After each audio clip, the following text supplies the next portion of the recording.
El asunto funciona de la siguiente manera. Cuando digo el asunto me refiero a la economía en sentido sencillo. El Estado promueve la posibilidad de que el sector privado instale empresas.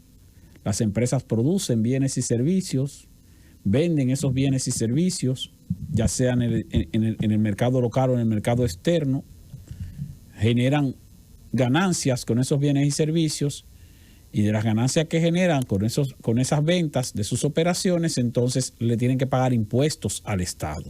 Y por eso el Estado capta entonces dinero. El presupuesto que hace el gobierno todos los años es un presupuesto con base en los dineros que va a recibir. Y cuando le falta para la programación de gastos, entonces toma prestado. Pero luego lo que toma prestado también tiene que pagarlo con base en el dinero que va a recibir. ¿Cuál es el dinero que va a recibir? El dinero que recibe cobrándole impuestos a las empresas, fruto de sus ganancias, y cobrándole impuestos a los consumidores por medio de los gravámenes que pesan sobre productos que consumen esos consumidores, valga la redundancia, la aprobación, como en el caso del ITEVI, como en el caso del impuesto selectivo al consumo, que no son impuestos que pagan directamente las empresas, porque no son impuestos a las ganancias, sino que son impuestos al consumo.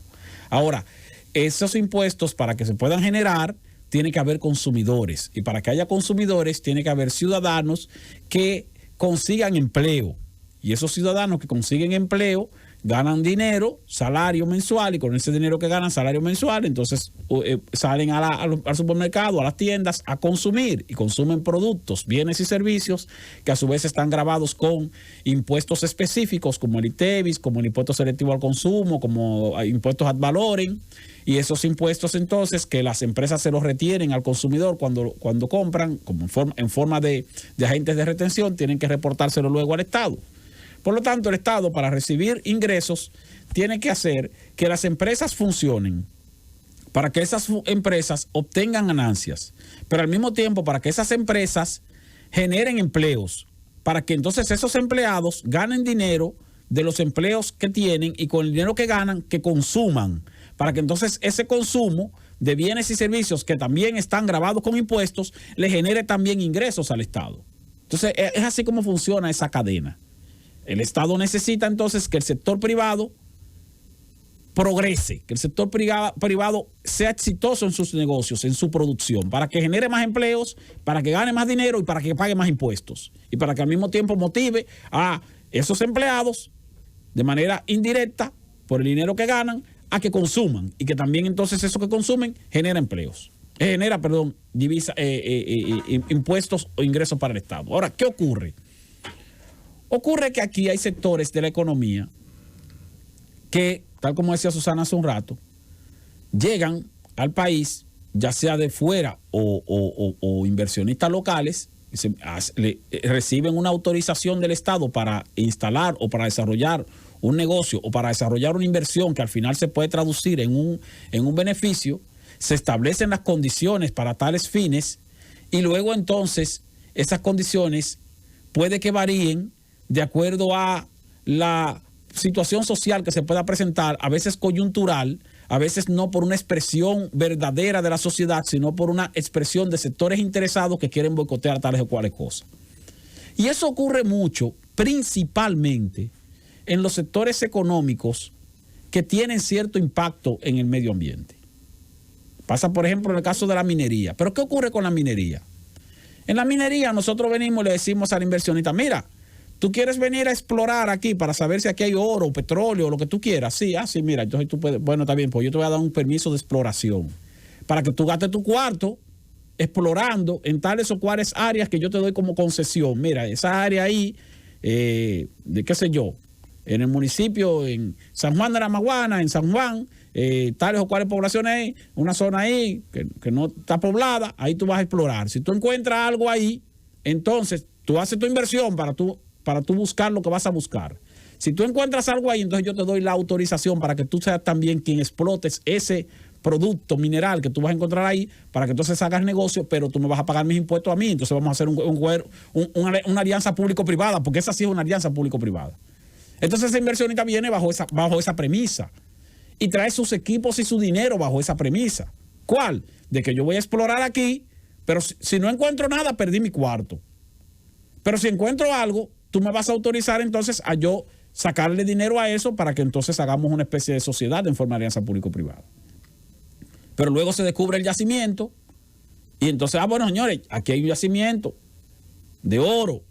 Ya nosotros tenemos la concesión y tenemos la autorización para explotarlo porque eso fue lo que nos prometió el Estado y eso fue lo que negociamos con el Estado.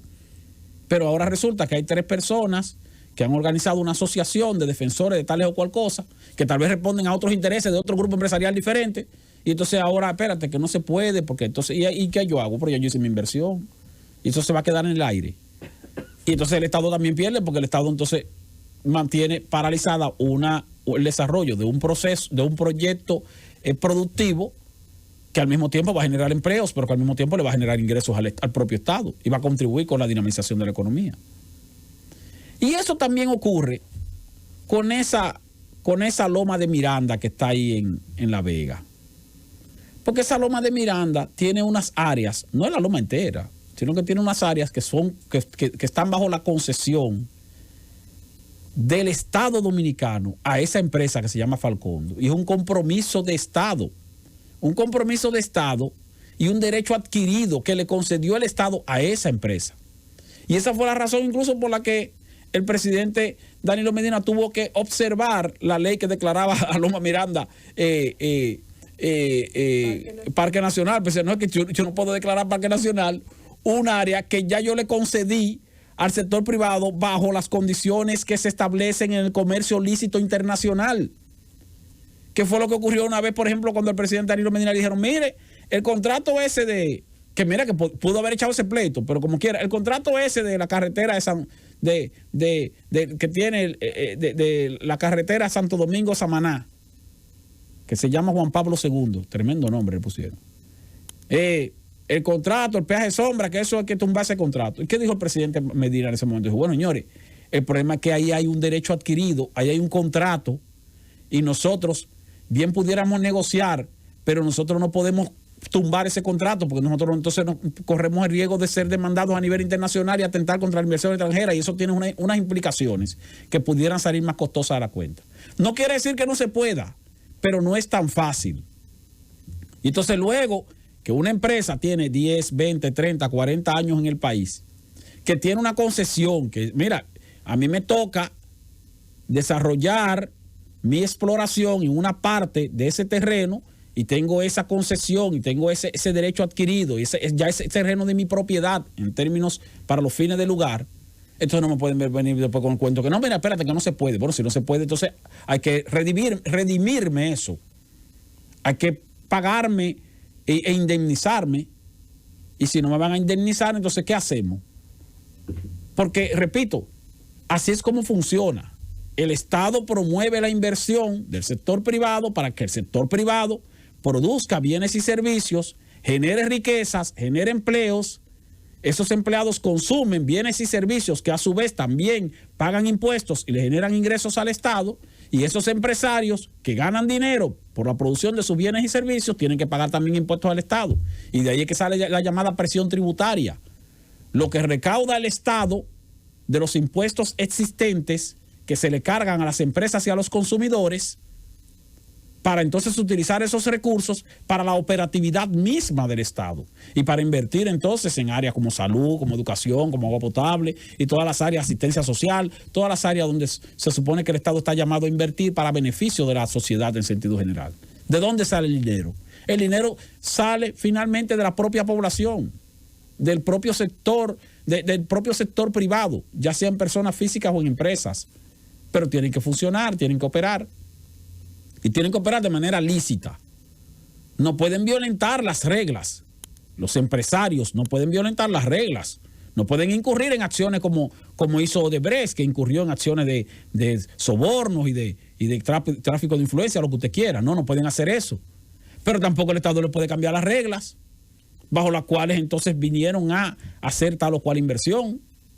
El Estado tampoco le puede cambiar el compromiso que asumió el propio Estado, que muchas veces es un compromiso que es aprobado incluso en ese Congreso Nacional por esos senadores y esos diputados que después salen diciendo, no, que eso es un asunto oneroso, pero eso lo aprobó usted. Y cuando tú vas y buscas, vamos a buscar los libros. el día que se aprobó esto, por aquí está el nombre suyo.